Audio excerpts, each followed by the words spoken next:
Now these are the names of the sons of Israel, who came into Egypt.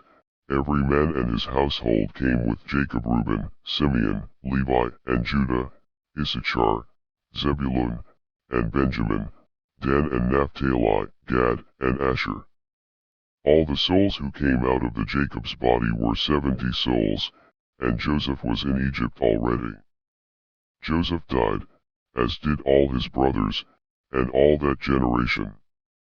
The children of Israel were fruitful, and increased abundantly, and multiplied, and grew exceedingly mighty, and the land was filled with them.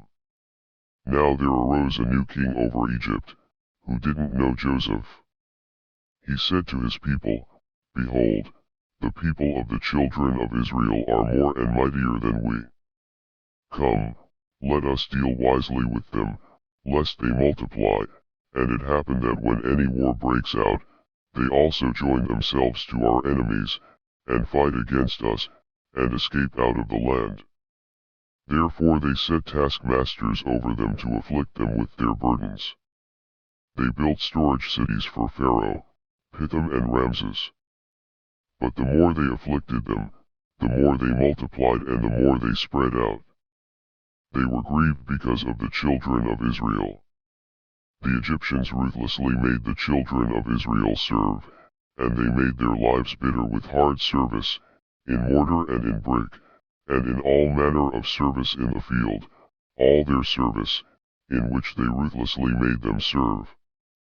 The king of Egypt spoke to the Hebrew midwives, of whom the name of the one was Shiphrah, and the name of the other Puah, and he said, When you perform the duty of a midwife to the Hebrew women, and see them on the birth stool, if it is a son, then you shall kill him, but if it is a daughter, then she shall live.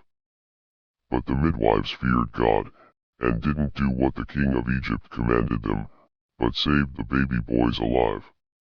The king of Egypt called for the midwives, and said to them, Why have you done this thing, and have saved the men children alive?